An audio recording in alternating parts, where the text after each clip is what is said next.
এখন এই যে কঙ্কালতন্ত্রের উপাদান, এই যে পার্টটা আছে, এই পার্টটা খুব খুব গুরুত্বপূর্ণ। কঙ্কালতন্ত্রের উপাদান, এই যে পার্টটা আছে, এই পার্টটা খুব খুব গুরুত্বপূর্ণ।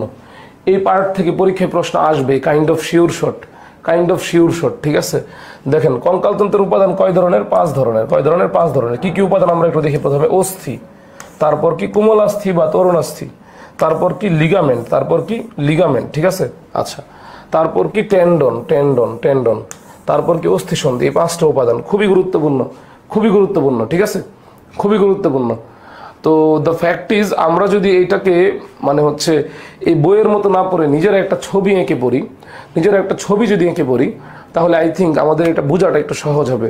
নিজেদের মতো করে একটা ছবি করে আঁকতেছে। ঠিক আছে, হাতের যে জয়েন্টটা আছে, এই জয়েন্টটা যদি আঁকি এখান থেকে এই পর্যন্ত, শোল্ডার থেকে এই পর্যন্ত। ঠিক আছে, দেখেন এই যে বোনসটা আমাদের, এই বোনসের নাম হচ্ছে স্ক্যাপুলা। এই বোনসের নাম কি? এই বোনসের নাম হচ্ছে স্ক্যাপুলা। তো আমরা ধরে নিলাম এটা হচ্ছে আমাদের একটা স্ক্যাপুলা, এটা হচ্ছে আমাদের একটা স্ক্যাপুলা, এটা হচ্ছে আমাদের একটা স্ক্যাপুলা, এটা আমাদের একটা কি? স্ক্যাপুলা। আমরা ধরে নিলাম এটা আমাদের একটা স্ক্যাপুলা। ঠিক আছে, আচ্ছা, তারপর আমরা ধরে নিলাম এই যে বোনসটা, লম্বা যে বোনসটা আছে, এই লম্বা বোনসটা হচ্ছে আমাদের হিউমেরাস। এই লম্বা বোনসটা কি? এই লম্বা বোনসটা হচ্ছে আমাদের হিউমেরাস। সুতরাং এটা হিউমেরাসের মাথা, এটা হচ্ছে আমাদের হিউমেরাসের সেই মাথা, হিউমেরাসের সেই মাথা। ঠিক আছে, তারপর সামনের দিকে যদি আমরা যাই, এগুলো আমাদের রেডিয়াস এবং আলনা। এখন কথা হচ্ছে কোনটা ভিতরের কোনটা বাইরের? আলনা ঘরের ভিতরের দিকে থাকে না, তাহলে আলনা হচ্ছে অন্তর্ভাগের অস্থি, আলনা হচ্ছে অন্তর্ভাগের অস্থি বা ভিতরের দিকে। তাহলে আমরা ধরে নিলাম এটা হচ্ছে আমাদের আলনার অংশ, এটা হচ্ছে আমাদের রেডিয়াসের অংশ। আচ্ছা, এখন এইটা একটা অস্থি, এটা একটা অস্থি। এই অস্থির মাঝখানে এখানে কি থাকবে জানেন? এই যে কি থাকবে? এই জিনিসটার নাম হচ্ছে তরুণাস্থি। এই জিনিসটার নাম কি? তরুণাস্থি। তাহলে তরুণাস্থি কোথায় থাকে? দুইটা অস্থির সংযোগস্থলে। দুইটা অস্থির সংযোগস্থলে যখন জয়েন্ট ফরমেশন হয়, তখন অ্যাকচুয়ালি কি থাকে? এখানে তরুণাস্থি থাকে। কি থাকে? তরুণাস্থি থাকে। ঠিক আছে, আচ্ছা, এখন দেখেন আমরা দেখলাম যে এইটা হচ্ছে একটা মাসল বা পেশি, এটা হচ্ছে একটা মাসল বা পেশি। ধরেন এই যে বাইসেপস, অনেকে বাইসেপস ফোলায় না, এটা হচ্ছে একটা মাসল বা পেশি, বাইসেপস, মাসল বা পেশি, বাইসেপস। ঠিক আছে, পেশি।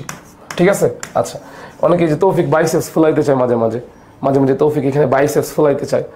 এখন এই পেশিটা একটা সুতা দিয়ে,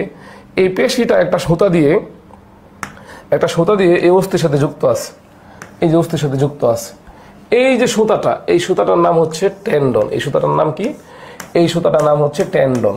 তাহলে পরীক্ষায় প্রশ্ন আসবে, পেশি অস্থির সাথে কি দিয়ে যুক্ত? আনসার কি তৌফিক? টেন্ডন। আনসার হচ্ছে টেন্ডন। আনসার কি? টেন্ডন।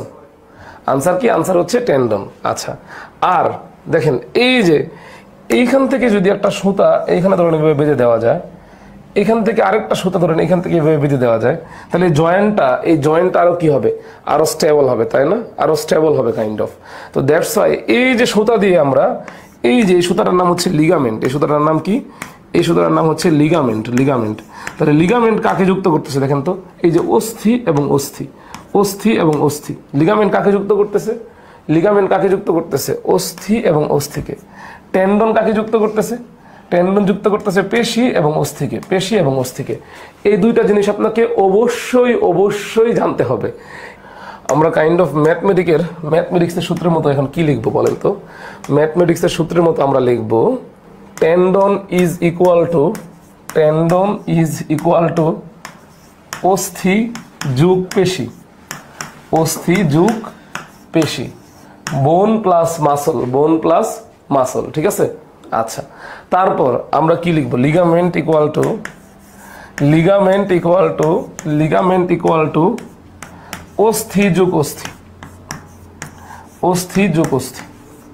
ঠিক আছে, এই দুইটা জিনিস শিওর শর্ট, এই দুইটা জিনিস পরীক্ষায় আসবেই, এই দুইটা জিনিস পরীক্ষায় আসবেই। ঠিক আছে, এই দুইটা জিনিস পরীক্ষায় আসবে, শিওর শর্ট ডিইউ। ঠিক আছে, পরীক্ষায় আসবেই, শিওর শর্ট ভার্সিটি পরীক্ষা এটা আসবেই। এখানে একটু হাইলাইট করে ফেলি, হ্যাঁ, এখানে একটু হাইলাইট করে ফেলি আমাদের বই থেকে। দেখেন টেন্ডন কাকে যুক্ত করে? পেশি ও অস্থির মধ্যে, পেশি এবং অস্থির মধ্যে সংযোগ স্থাপন করে, পেশি এবং অস্থির মধ্যে সংযোগ স্থাপন করে। ঠিক আছে, আচ্ছা, পেশি এবং অস্থির মধ্যে সংযোগ স্থাপন করে। এবং টেন্ডন এবং লিগামেন্টের, আচ্ছা, লিগামেন্ট কি করে? লিগামেন্ট একটা অস্থি অন্য অস্থির সাথে যুক্ত থাকে কি দিয়ে? লিগামেন্ট দিয়ে। একটু একটু জিনিস আর একটু এক্সট্রা পড়তে হবে। এক্সট্রা কি পড়তে হবে দেখেন, লিগামেন্টটা হচ্ছে স্থিতিস্থাপক, লিগামেন্টটা কি স্থিতিস্থাপক, আর টেন্ডন কি, টেন্ডন হচ্ছে অস্থিতিস্থাপক। ঠিক আছে, টেন্ডন হচ্ছে অস্থিতিস্থাপক, এইটুকু একটু আলাদাভাবে জানতে হবে। ঠিক আছে, টেন্ডন হচ্ছে কি, টেন্ডন হচ্ছে অস্থিতিস্থাপক, আর লিগামেন্ট কি, লিগামেন্ট হচ্ছে স্থিতিস্থাপক। ঠিক আছে।